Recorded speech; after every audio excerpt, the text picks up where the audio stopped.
अल्हम्दुलिल्लाह। प्रिय दर्शकों, आज हम अल्लाह के संदेष्टा सल्लल्लाहु अलैहि वसल्लम की रोटी के विशेषण की चर्चा करेंगे।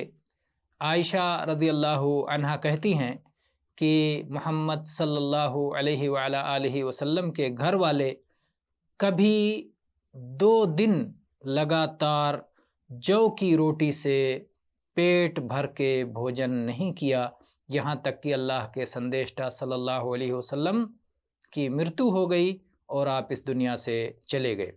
अबू उमामा बाहिली रज़ियल्लाहु अन्हु चर्चा करते हैं कि अल्लाह के संदेष्टा सल्लल्लाहु अलैहि वसल्लम के घर वालों से जौ की रोटी भी कभी नहीं बचती थी, यानी इतना पर्याप्त नहीं होता था कि खाने के बाद कुछ बच जाए, यानी पेट ही नहीं भरता था तो बचने का कहाँ से प्रश्न होता है। अब्दुल्ला पुत्र अब्बास रज़ियल्लाहु अन्हु चर्चा करते हैं कि अल्लाह के संदेष्टा सल्लल्लाहु अलैहि वसल्लम कई रातें आप और आपके घर वाले खाली पेट भूखे सो जाया करते थे। रात का खाना प्राप्त नहीं होता था, जबकि उनका अक्सर खाना जौ की रोटी होती थी। जौ की रोटी भी उन्हें पेट भर खाने के लिए प्राप्त नहीं होती थी। सहल इब्न साद रज़ियल्लाहु अन्हु से प्रश्न किया गया, क्या अल्लाह के संदेष्टा सल्लल्लाहु अलैहि वसल्लम ने सफ़ेद मैदे की रोटी खाई है, चपाती खाई है? तो सहल रज़ियल्लाहु अन्हु ने कहा कि अल्लाह के संदेष्टा सल्लल्लाहु अलैहि वसल्लम ने अल्लाह से भेंट हो जाने तक, यानी मृत्यु हो जाने तक आपने सफ़ेद मैदे की रोटी नहीं देखी। तो पूछा गया, क्या उस समय नबी सल्लल्लाहु अलैहि वसल्लम के समय में छलनी होती थी?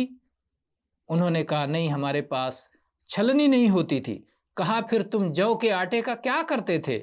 तो उन्होंने कहा कि हम उसमें मुंह से फूंक मारते थे और जो कुछ उड़ना होता उड़ जाता, फिर हम उसमें पानी डाल के उसे गूंथ लिया करते थे और वैसे ही पका करके खा जाते थे।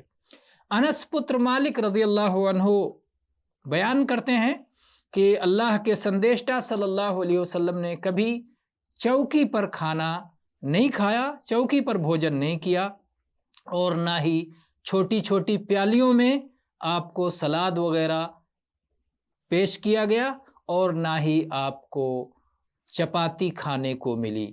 तो कहते हैं कि मैंने कतादा से पूछा कि फिर सहाबा रज़ियल्लाहु अन्हुम कैसे खाते थे, कहाँ खाते थे? तो बताया कि चमड़ा बिछा लिया करते थे और उसी पर बैठ करके खा लिया करते थे। तो ये कुछ बातें रहीं जो हमने हदीस की प्रसिद्ध पुस्तक, जिसके लेखक इमाम तिर्मिज़ी हैं, अश-शमाइल अल-मुहम्मदिया, वहाँ से प्रस्तुत किया है, जिसका अनुसंधान इमाम अल्लामा अल्बानी रहमहुल्लाह ने किया है, और ये सारी हदीसें सिद्ध हैं, सही हैं। वल्लाहु आलम वल्हम्दुलिल्लाहि रब्बिल आलमीन व सल्लल्लाहु अला नबियना वसल्लम।